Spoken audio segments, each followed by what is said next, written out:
Assalamualaikum warahmatullahi wabarakatuh. Terima kasih kepada anda semua yang masih lagi singgah ke channel saya, yang datang kembali pada channel Kisah Seram Malaysia untuk mendengarkan kisah-kisah seram. Terima kasih banyak-banyak kepada anda yang support channel saya dengan tekan butang like, tekan butang subscribe tu. Terima kasih banyak-banyak. Jasa anda amatlah saya hargai. Jadi untuk kisah pada malam ini, saya akan ceritakan satu kisah. Dia bertajuk Kisah Polis, Misteri Polis di RNR. Jadi tanpa membuang masa dan dengan lafaz Bismillahirrahmanirrahim, mari kita mulakan.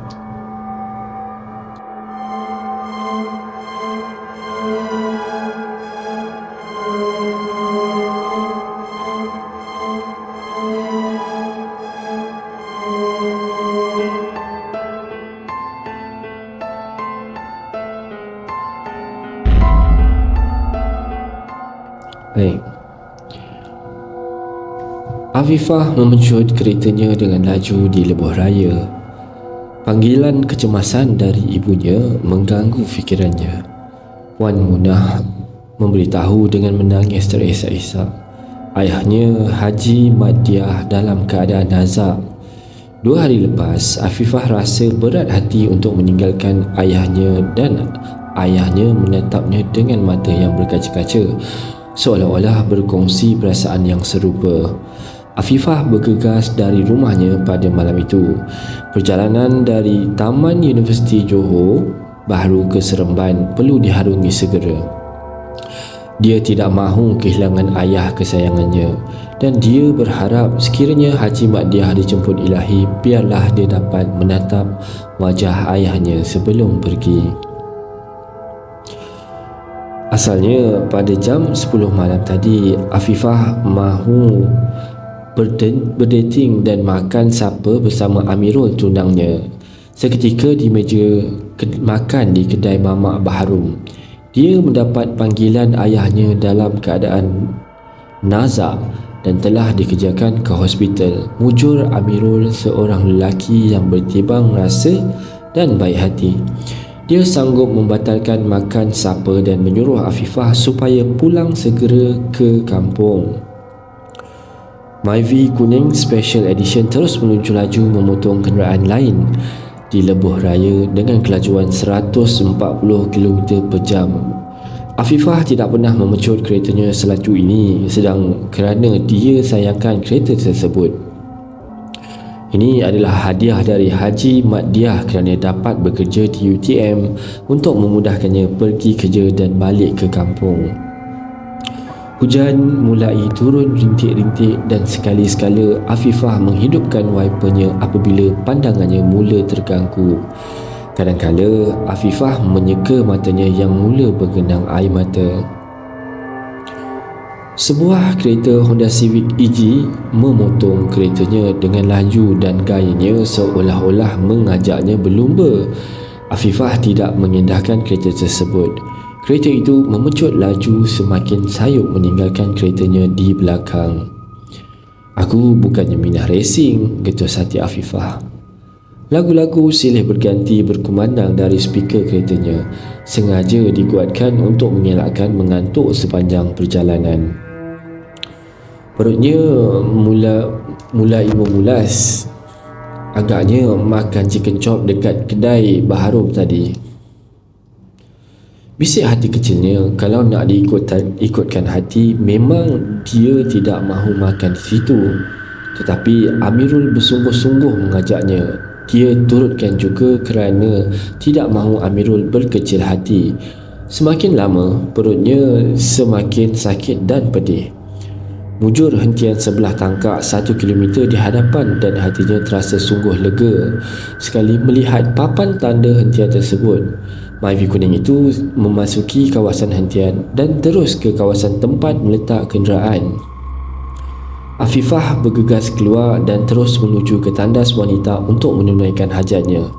Seketika keluar dari tandas, Afifah terkejut melihatkan kereta Honda yang memotongnya tadi diparking tidak jauh dari keretanya.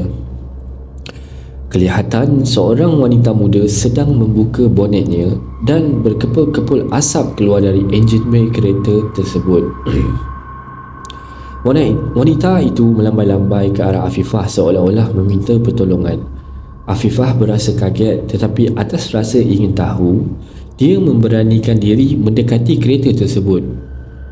"Kak, boleh minta tolong tak? Kereta saya rosak. Saya nak balik IPK Seremban sebab ada kes dekat IPD Batu Pahat."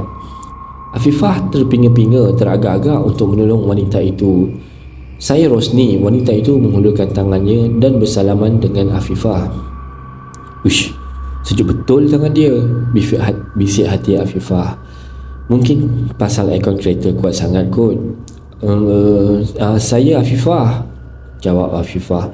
Wanita itu seolah-olah tahu isi hati Afifah dan dia membuka zip sweaternya. "Memang polis pun," bisik hati Afifah apabila melihat uniform polis dan kad matriksnya di sebalik sweater tersebut. "Saya bertugas di IPK Seremban, rumah kat desa Beringin. Saya memang nak cepat balik ke rumah sebab tu saya bawa kereta laju tadi. Tak sangka boleh pula kereta ni beragam. Teruslah abang saya ni pandai pakai kereta, pandai solid kereta tapi tak pandai jaga," celoteh Rosni. Rosni tu yang polis tu lah ya. "Saya memang nak balik Seremban, nak ziarah ayah kat hospital Seremban. Ayah sakit kuat. Bolehlah awak tumpang sekali ya?" Lawa Afifah. Timbul rasa kasihan pada si Rosni. Takkan nak tinggalkan dia di R&R yang sunyi ni. Walaupun dia seorang polis, tetapi dia seorang wanita yang sepertinya memerlukan bantuan di kala kesusahan begini. "Okey." Rosni membuka sweaternya dan menyimpannya di dalam kereta. Baru Afifah tahu Rosni adalah seorang anggota polis berpangkat sarjan. Mungkin fresh graduate diploma kot, bisik hati kecil Afifah. Dan Afifah mengetahui pangkat Rosni kerana Afifah di sekolah menengah lamanya pernah menyertai kadet polis.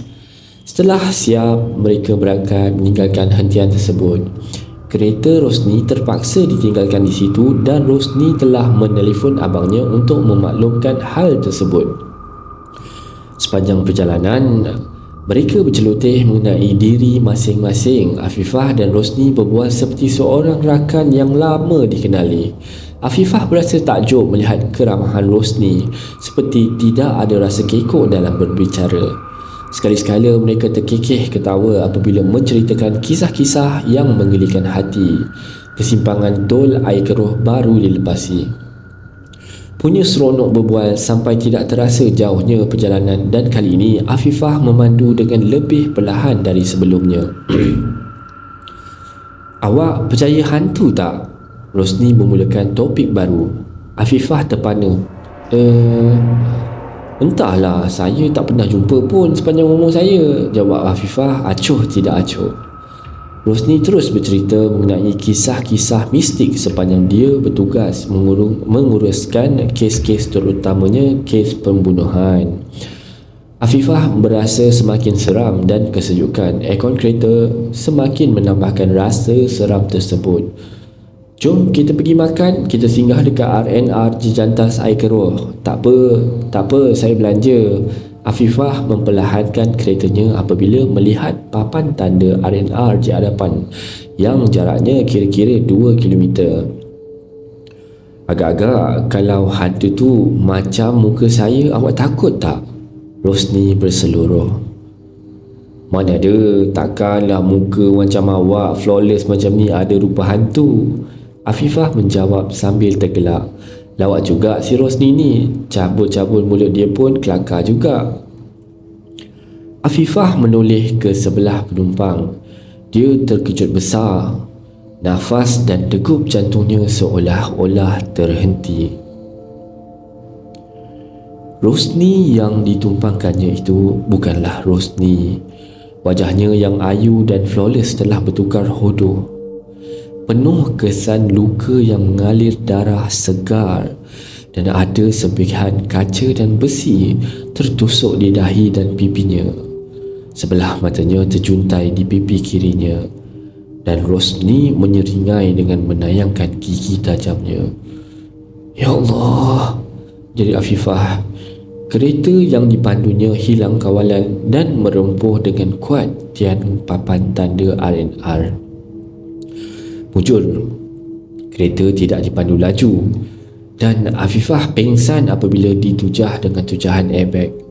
Afifah membuka matanya. Dia berada di hospital dengan dikelilingi Mak Munah, Amirul dan abangnya Zulkarnain.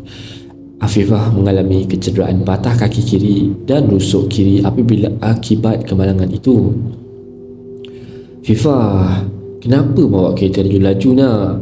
Kan mak dah pesan memandulah dengan cara berhemah. Afifah menceritakan apa yang berlaku ke atas dirinya dan dia berasa apa yang berlaku seolah-olah mimpi yang dialaminya sendiri.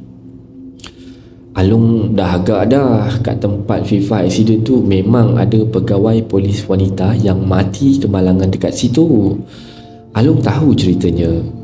Dia bergegas nak balik ke Seremban dari Batu Pahat. Sampai di situ, keretanya hilang kawalan dan melanggar tiang papan tanda R&R sampai putus dua keretanya. Kes ni berlaku tahun 2005 dulu dan ada masuk surat khabar. Pegawai tu tunang kawan Alung kat kem kem Senggala tu, jelas Zulkarnain. Ayah macam mana mak? Afifah menarik dan memegang tangan ibunya. Air matanya mula mengalir apabila teringatkan ayahnya. Ayah selamat dah. Mujur emak sempat panggil ambulans dan hantar dia ke hospital. Sekarang ayah stabil dan doktor kata kalau tak ada apa-apa, mungkin minggu depan sudah boleh keluar hospital. Alhamdulillah. Afifah mengempuskan nafas tanda lega dan hatinya sungguh gembira apabila mengetahui keadaan ayahnya, Haji Maddiah, yang semakin pulih dari penyakitnya. Jadi ini cerita berkenaan dengan yang tadi itulah. Cerita seorang pegawai polis wanita yang aksiden dekat tengah R&R. Jadi macam mana cerita ni? Anda rasa okey tak? Jadi tanpa membuang masa, kita teruskan dengan kisah yang kedua.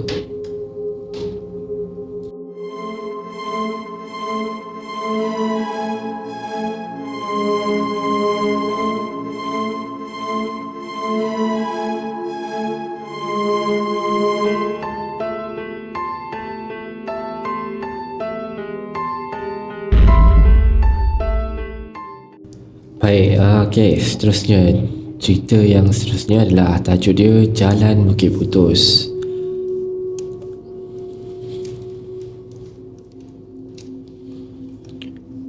Baiklah.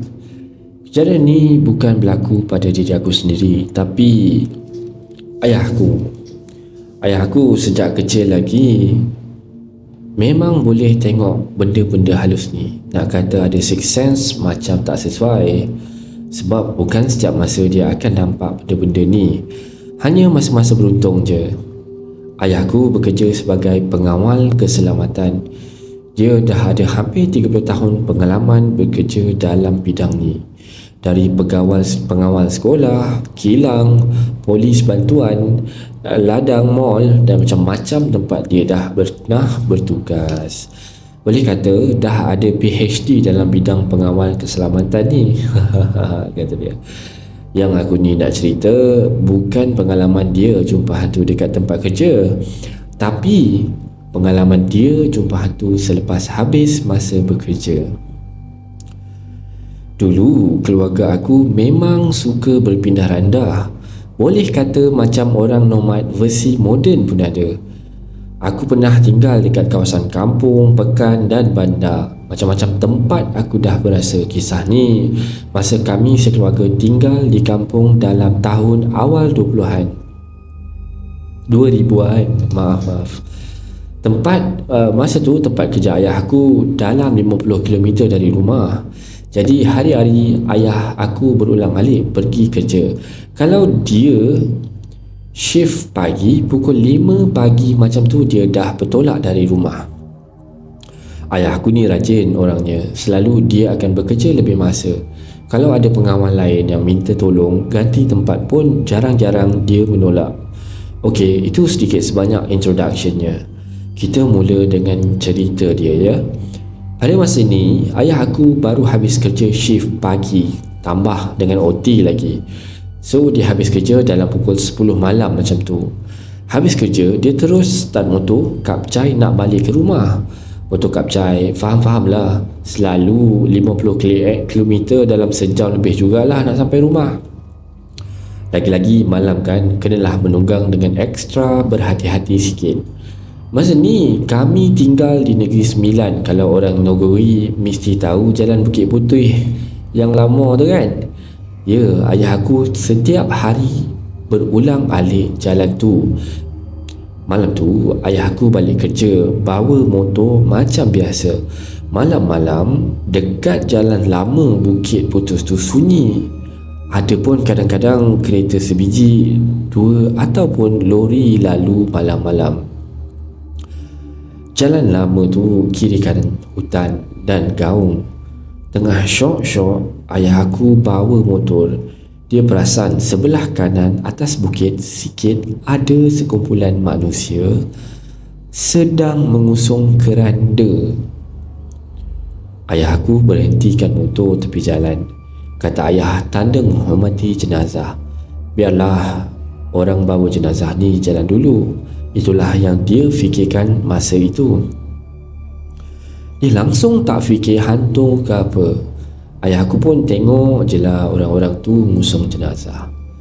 Semua nampak tunduk dan diam je.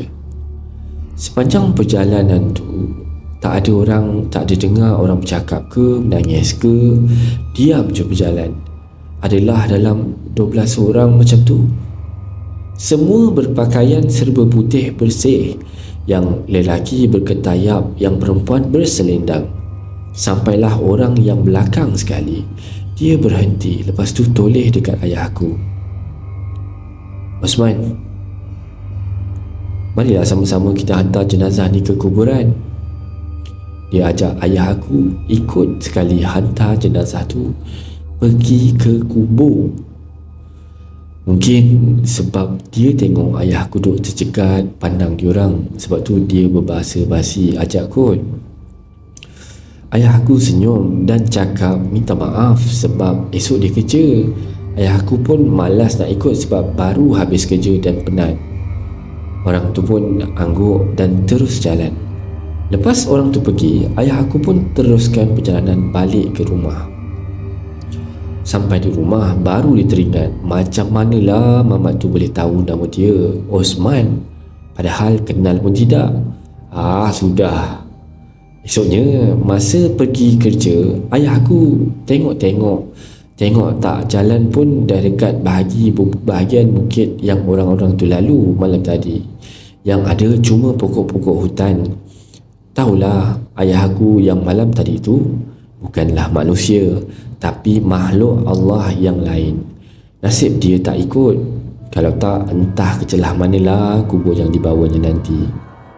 Jadi ini untuk kisah yang kedua lah. Dia cerita pasal ayah dia yang bekerja sebagai seorang guide, pengawal keselamatan, yang balik melalui jalan Bukit Putus. Jadi dekat jalan tu dia jumpa dengan orang usung keranda.